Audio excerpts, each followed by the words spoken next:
જય શ્રી કૃષ્ણ વૈષ્ણવ. આપણા પુષ્ટિ માર્ગમાં ચૈત્ર મહિનામાં ગણગોર ઉત્સવ મનાવવામાં આવે છે. તો આ ગણગોર ઉત્સવ એટલે કે શિવ અને પાર્વતીજીના ઉત્સવનું પુષ્ટિ માર્ગમાં શું મહત્વ અને ભાવના રહેલી છે તે બાબતની ચર્ચા આપણે આજના સત્સંગમાં કરીશું. તો વિડીયોના અંત સુધી ચેનલ સાથે જોડાયેલા રહેશું. અને હા, હજી સુધી આપે પુષ્ટિ જ્ઞાન સત્સંગ ચેનલને સબસ્ક્રાઈબ ન કરી હોય તો જરૂરથી સબસ્ક્રાઈબ કરી રાખશો. હવે શ્રી વલ્લભ પદવંદુ સદા સરસોત સબ જ્ઞાન રસિક રટત આનંદ સો કરત સુધા રસપાન. સૌ પ્રથમ શ્રીમદ વલ્ભાચાર્ય ચરણના શ્રી ચરણોમાં સાષ્ટાંગ દંડવત નમસ્કાર કરીને આજના સત્સંગની શરૂઆત કરીએ. કે ચૈત્ર મહિનાની સુદ એકમથી સંવત્સર પ્રારંભ થાય છે. આજથી હિન્દુ નૂતન વર્ષનો પ્રારંભ થાય છે.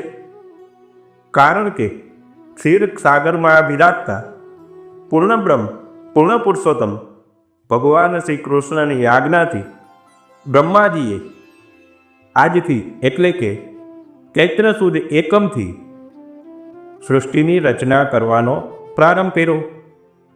આથી જ તો સનાતન વૈદિક ધર્મમાં ચૈત્ર સુદ એકમને નૂતન વર્ષ મનાવવામાં આવે છે.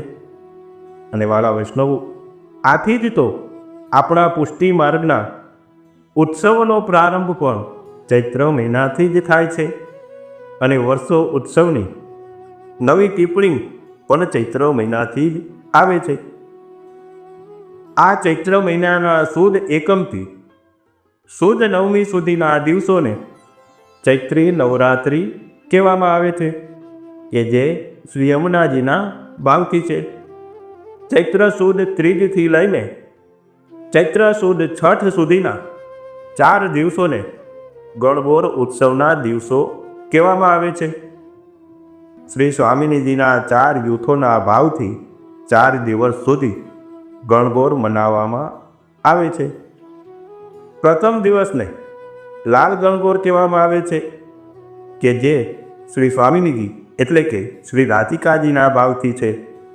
અને શ્રી ઠાકોરજીને લાલ ચુંદડીના વસ્ત્રો ધારણ કરાવવામાં આવે છે. બીજા દિવસને હરિ એટલે કે લીલી ગણગોર કહેવામાં આવે છે, કે જે શ્રી ચંદ્રાવલીજીના ભાવથી છે. અને આજે શ્રી ઠાકોરજીને પચરંગી લહેરિયાના શૃંગાર ધરવામાં આવે છે.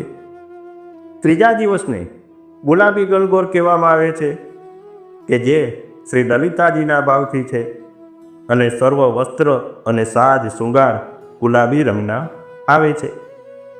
ચોથા દિવસને શ્યામ ગણગોર કહેવામાં આવે છે, કે જે શ્રી યમુનાજીના ભાવથી છે. આજે શ્રી ગુસાઈજીના છઠ્ઠા લાલજી શ્રી યદુનાથ લાલજીનો ઉત્સવ હોવાથી આપણા પુષ્ટિ માર્ગમાં કેસરિયા ગણગોર કહેવામાં આવે છે. અને આજે કેસરી રંગના વસ્ત્રો અને શૃંગાર આવે છે. આમ 4 દિવસ ગણગોર ઉત્સવ મનાવવામાં આવે છે. હવે આપણે આ ગણગોર ઉત્સવ શા માટે મનાવવામાં આવે છે તેનો વિચાર કરીએ. કે આ ગણગોર ઉત્સવ એ જનાનાનો ઉત્સવ કહેવાય છે. આજના દિવસે વહુજી બેટીજીઓ ગણગોરનું પૂજન કરે છે અને પોતાના પતિનું નામ લઈને લાંબા આયુષ્ય અને સુખાકારી માટે વિનંતી કરે છે. આજના દિવસે પરણેલી સ્ત્રીઓ પોતાના પતિના આયુષ્ય અને સુખાકારી માટે ગણગોરનું પૂજન કરે છે. તેમજ કુંવારિકાઓ પોતાને ઈચ્છિત વરની પ્રાપ્તિ થાય તે માટે ગણગોરનું પૂજન કરે છે. કે જ્યારે શ્રી મહાપ્રભુજીના વિવાહ શ્રી અકાજી સાથે થયા, ત્યારે શ્રી મહાપ્રભુજીના સસરાજીએ શ્રી મહાપ્રભુજીને પંચદેવ પધરાવી આપ્યા. પંચદેવ એટલે કે શ્રી શાલિગ્રામ, શ્રી શક્તિ એટલે કે દેવી, શ્રી શંકર પાર્વતી અને ગણેશજી, આમ 5 દેવ પધરાવી આપ્યા. ત્યારે શ્રી મહાપ્રભુજીએ શ્રી શાલિગ્રામ અને દેવીને પંચામૃત સ્નાન કરાવ્યું. એટલામાં તો શાલિગ્રામમાંથી શ્રી મદન મોહનજીનું સ્વરૂપ થઈ ગયું અને દેવીમાંથી શ્રી સ્વામિનીજીનું સ્વરૂપ થયું. આ બંને સ્વરૂપોને આપે સેવા માટે પધરાવી લીધા અને બાકીના 3 સ્વરૂપોને શ્રી ગંગાજીમાં પધરાવવાની આજ્ઞા કરી. ત્યારે તે સ્વરૂપોએ શ્રી મહાપ્રભુજીને કહ્યું કે આપ તો વેદ માર્ગનું પાલન કરવા માટે પધાર્યા છો. જો આપ જ અમોને નહીં માનો તો આ સંસારમાં અમોને કોણ માનશે? ત્યારે શ્રી મહાપ્રભુજીએ શંકર અને પાર્વતીજીને કહ્યું કે અમો આપને જરૂર સ્થાન આપશું. ચૈત્ર મહિનાના 3થી છઠ સુધી 4 દિવસ ગણગોર ઉત્સવમાં વહુજી બેટીજીઓ આપને ગણ અને ગોળના રૂપમાં સ્થાપન કરીને પ્રસાદી સામગ્રી, પ્રસાદી માલા બીજાથી શ્રી યમુનાજીના ભાવથી આપનું પૂજન કરશે. અમે આપને સ્થાન તો જરૂર આપીશું, પરંતુ અમારું મન તો એકમાત્ર પૂર્ણ પુરુષોત્તમ ભગવાન શ્રી કૃષ્ણને જ આપીશું.